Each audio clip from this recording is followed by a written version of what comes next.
So most people have this question in their life. Who am I? What do I do with my life? I think it's encoded in our DNA. That question is supposed to be asked at some point in everyone's life.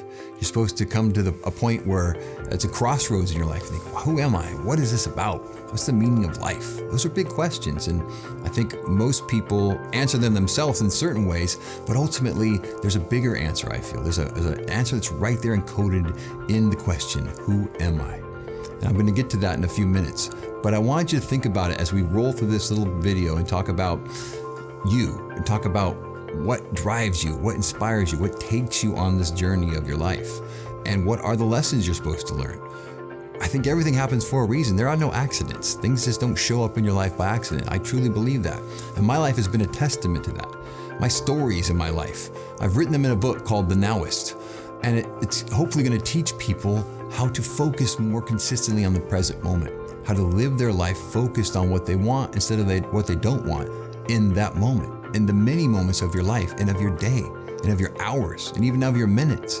It sounds like a lot to take in, but ultimately those questions will be answered by you, because I believe they're supposed to be answered by you. If you're looking outside of yourself for answers, if you're looking from some guru or some other teachings, really ultimately it comes back to your life and what you're going to do. The question, who am I, is a very important question to ask yourself. But the code is written in the word. Who am I? It says in Exodus that the name of God is I am. God told Moses that his name was I am that I am. When you say, who am I? What's that spelled backwards? I am. Who am I? I am. The name of God is I am. I know it's a lot to take in, and you're probably thinking to myself, I'm not God. But when you say I am that I am, what are you saying? I am sick? Most of the days people say I am sick, I am tired, I am poor, I am lonely, I am broke, I'm lost, I am out of money, I am out of energy. But when you say that, you realize you're saying the name of God, I am.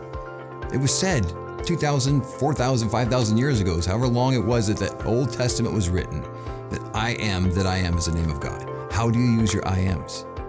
How do you use them daily? How do you use them weekly?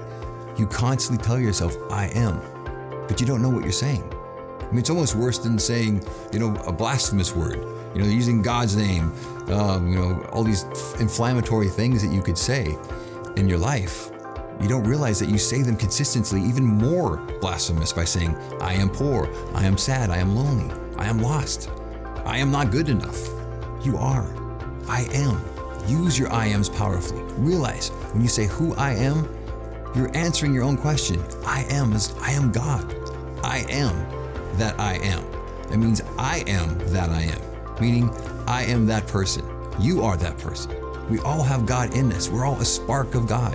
And if you can take that spark and you can extrapolate on it and expand on it and focus on it in a way that will change your life, it'll change your stars, because the power of your life is written in the word I am. When you get that, when you really get it, you can change your life, because you come from a different place. You come from a place of power, from a place of abundance, from a place of the Creator that created us all. There's a spark of God in all of us. And it is that I am presence that you need to focus on. I am that I am. Who am I? I am. So many people get lost in that huge question. I know it's a massive existential question that most people can't wrap their head around. And some people watching this think, well, it's too simple. I cannot say I am God. Even though it's written in one of the greatest books of all time, perhaps the greatest book of all time, the Bible. God's name is I am that I am. How do you use your I ams? You must ask yourself that question consistently, because if you check in with yourself, you'll realize you say I am all the time, but you usually say it in a negative way. I think if you could walk down the street and there could be like a quotient, like one of those quotation bubbles around someone's head, if you could actually see that, if you could take the veil away of this world, of the thinking mind, and you could just see these little bubbles around people's thoughts, and you could just walk down the street and see what they were thinking, if it just showed up like a comic book, you'd be surprised. I think the majority of people have this negative self-talk that goes through their life, and they realize that, my thinking is always pulling me down. And if they could realize that their thoughts are things, that as they think, so they create, so they become, they would change their life. But We live here in Santa Barbara, California. It's paradise. It's arguably one of the most beautiful places in the world. And State Street is the main drag. And I walk down sometimes and we see homeless people, we see wealthy people, we see kids, husbands, wives, couples together. I was walking the other day and I was trying to look at people's faces and look at their expressions and think, man, I wonder what they're thinking. And I was looking at their expressions. I was putting these captions above their head myself. And you can kind of look at their countenance, how they're holding their physiology, how they're holding their body. And you could tell that the majority of these people were not really happy. We have a lot of tourists here. But when I was looking at the everyday people that live here, you could see there was a lot of stress. There was a lot of worry, a lot of tension, focus on something that was making their physiology down. The tourists, of course, are happy. So I see this contrast and I think, wow, I would love to know what these people are thinking.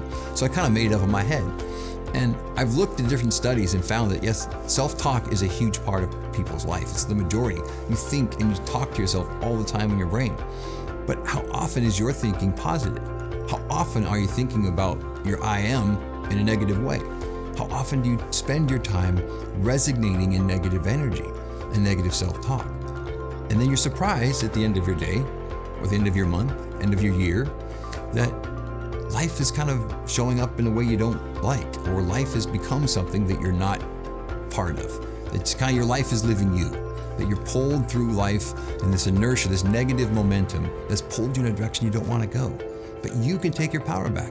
That's why this book I've written called The Now-ist has so much information about just that topic. The now, the present moment, your focus, how you can change your life, how you can change your stars, how you can take a negative feeling and turn it into a positive by different types of feelings in your body, different self-talk, different emotions, different words, different thinking.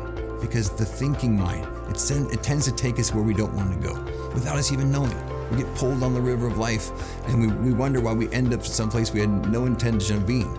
We show up at this new port in our life, and that port is usually someplace we didn't want to go. We showed up there surprisingly. It kind of happened by accident. That's not what life's supposed to be about.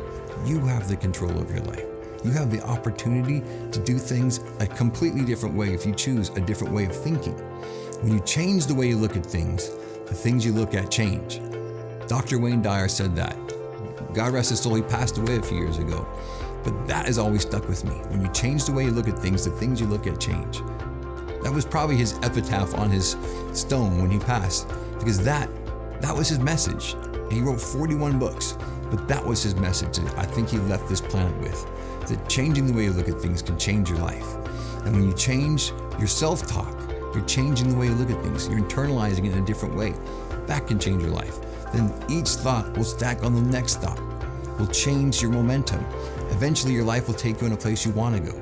You'll dock in a port that's happy, a place that takes you to your ultimate destiny, which is finding the question, who am I? And then answering that question with I am. Who am I? Backwards is I am. The answer is in the question. It seems so simple, but think about it. How does it relate to your life? The answer is coded in who am I? Who am I? Spelled backwards is I am. Who am I? I am. The answer is in the question.